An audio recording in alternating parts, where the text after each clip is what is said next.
Meu filho, deixa a vovó te fazer uma pergunta rápida. Você já percebeu como o dinheiro parece valer menos com o passar do tempo? Imagina que você guardou uma nota de R$ 10 dentro de um livro lá em 1995 e esqueceu ela lá por quase 30 anos. Hoje você abre o livro e encontra essa nota. No papel, ela continua valendo R$ 10. Mas será que ela compra a mesma coisa? Claro que não. Naquela época, você ia ao mercado com R$ 10 e conseguia comprar várias coisas, arroz, pão e outras coisas simples. Hoje, muitas vezes, R$ 10 não paga nem um chazinho e um pacote de bolachas. E é aí que começa a dúvida de muita gente. Por que o dinheiro perde valor com o tempo? E o que isso tem a ver com inflação? O que isso tem a ver com taxa Selic e com emprestar dinheiro para o governo? Calma, que a vovó vai te explicar tudo passo a passo. Antes de falar de inflação, deixa eu te contar uma coisa muito interessante. Existe um investimento muito simples, na verdade, um dos mais simples que existem. Ele se chama Tesouro Direto. A ideia é muito fácil de entender. Você empresta dinheiro para o governo e o governo paga juros para você. É como se você fosse o banco e o governo fosse o cliente. O dinheiro vai para o governo e o governo passa a te pagar juros ao longo do tempo. E esses juros são juros compostos, ou seja, juros sobre juros.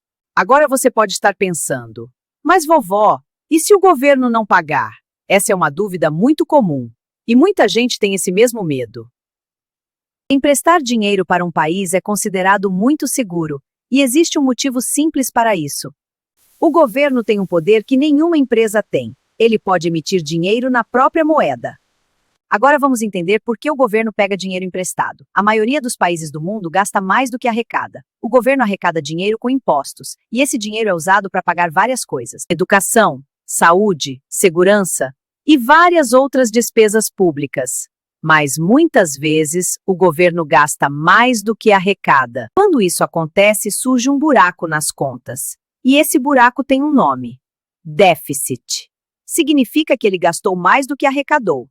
E para fechar essa conta, o governo precisa pegar dinheiro emprestado. E esse dinheiro pode vir de bancos. Também pode vir de empresas, de outros países. E também de pessoas comuns. Pessoas como eu e pessoas como você. Agora vamos falar da tal inflação, que é o aumento geral dos preços. Onde, com o tempo, as coisas ficam mais caras, e isso faz o seu dinheiro comprar cada vez menos. Isso se chama perda de poder de compra.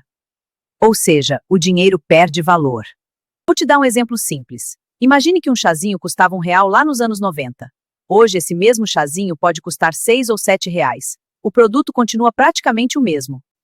Mas o dinheiro perdeu valor. Isso é inflação em ação.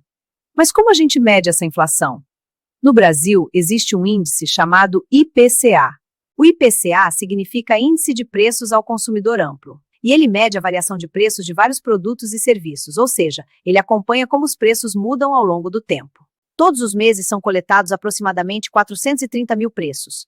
Esses preços são coletados em cerca de 30 mil estabelecimentos, e isso acontece em 13 regiões urbanas do Brasil. E o que eles analisam? Alimentos, roupas, transporte, educação, saúde e vários outros itens que fazem parte da vida das pessoas. Depois eles comparam os preços com os preços do mês anterior.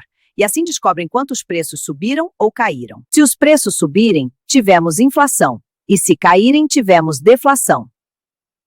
Agora vamos ver um exemplo numérico bem claro. Imagine que você tinha R$ 1.000 em 1995. Se você quiser ter hoje o mesmo poder de compra daqueles R$ 1.000, você precisaria de aproximadamente R$ 7.307. Ou seja, a inflação acumulada foi de quase 600%. Isso significa que o dinheiro perdeu muito valor ao longo do tempo. É por isso que antigamente alguém que tinha R$ 1 milhão era considerado extremamente rico. Hoje R$ 1 milhão compra muito menos coisas. Agora vem uma lição muito importante. Guardar dinheiro parado faz você perder dinheiro. Se o seu dinheiro não rende pelo menos o valor da inflação, você está ficando mais pobre. Vou te dar um exemplo. Imagine que a inflação de um ano seja de 5%. Se você tem R$ 1.000 parados, no ano seguinte esses R$ 1.000 terão poder de compra menor. Na prática, aqueles R$ 1.000 vão valer o equivalente a R$ 950. Ou seja, você perdeu dinheiro. Agora vamos entender por que a inflação acontece. Para isso, precisamos voltar um pouco no tempo. Antes de existir dinheiro, as pessoas trocavam produtos. Isso se chamava escambo. Por exemplo, uma pessoa tinha peixe, outra pessoa tinha coelho. Elas trocavam peixe por coelho. Era uma troca direta. Esse tipo de troca funcionava, mas também tinha muitos problemas. Depois surgiu o dinheiro, e o dinheiro facilitou muito as trocas. Com ele ficou muito mais fácil comprar e vender coisas. Mas o dinheiro também trouxe um problema. Os produtos desaparecem com o tempo, o dinheiro não. Uma gravata pode ser usada, uma comida pode ser consumida, um celular pode quebrar, mas o dinheiro continua circulando. Se muito dinheiro é colocado na economia e a quantidade de produtos continua igual, os preços sobem. Isso é inflação. Agora imagine uma situação bem simples. Existem apenas 3 carros à venda. E de repente todo mundo recebe R$ 1 milhão. Agora todo mundo quer comprar carro. Mas o número de carros disponíveis continua o mesmo. Só existem 3. O que acontece nessa situação? Os compradores começam a disputar os carros. E o vendedor percebe que tem muita gente querendo comprar. Então ele começa a aumentar o preço. Primeiro ele vende por 1 milhão, depois por 2, depois por 5 milhões. Até que chega um ponto em que menos pessoas conseguem comprar. Isso acontece porque existe mais dinheiro circulando. Mas a quantidade de carros continua a mesma. Quando existe muito dinheiro tentando comprar poucas coisas, os preços sobem. E é exatamente assim que a inflação acontece na economia. Agora entra um conceito muito importante da economia: a taxa Selic. A Selic é a taxa básica de juros da economia brasileira. Ela influencia praticamente todos os juros do país. Essa taxa é definida pelo Banco Central, que é o responsável por ajudar a controlar a inflação. A cada 45 dias, um comitê se reúne para analisar como está a economia. E então decide uma coisa muito importante: se os juros vão subir, cair ou manter. Quando a inflação começa a subir muito, o Banco Central pode aumentar os juros. E quando os juros aumentam, pegar empréstimo fica mais caro, financiamentos e créditos ficam mais difíceis, as pessoas consomem menos e as empresas também investem menos. Com menos dinheiro circulando na economia, a inflação tende a diminuir. Agora imagine o contrário. Se os juros caem, fica mais fácil pegar empréstimos. Com juros baixos, as pessoas pegam mais empréstimos. Elas voltam a consumir, o dinheiro circula mais rápido, as empresas investem mais e a economia aquece. Mas existe um efeito colateral. Quando muito dinheiro volta a circular, a demanda por produtos aumenta, e isso pode fazer os preços subirem novamente. Ou seja, juros muito baixos também podem aumentar a inflação. Por isso, o Banco Central precisa equilibrar essas decisões. E agora tudo começa a se conectar. Inflação, juros e investimentos fazem parte do mesmo sistema. Por exemplo, o Tesouro Selic rende próximo da taxa Selic. Quando a Selic sobe, esse investimento tende a render mais. Já o Tesouro IPCA funciona de outra forma. Ele paga uma taxa fixa mais a inflação. Isso significa que o seu dinheiro acompanha o aumento dos preços e ainda ganha um rendimento real acima da inflação. Já o Tesouro Prefixado define os juros desde o início. Você já sabe exatamente quanto vai receber no futuro. Existem vários tipos de títulos no Tesouro Direto. Cada um deles foi criado para atender objetivos diferentes. Alguns são melhores para quem quer segurança e liquidez. Outros são mais usados para objetivos de longo prazo. Mas todos eles têm a mesma ideia básica.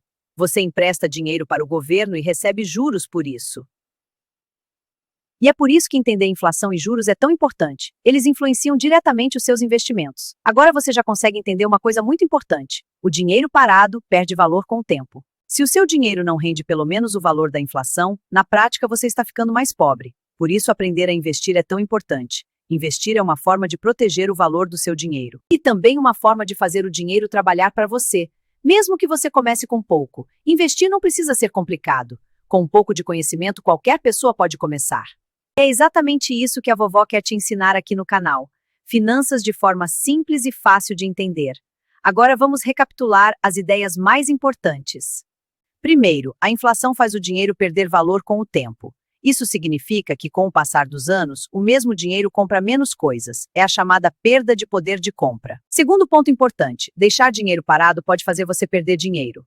Se o seu dinheiro não rende pelo menos o valor da inflação, na prática ele está diminuindo de valor.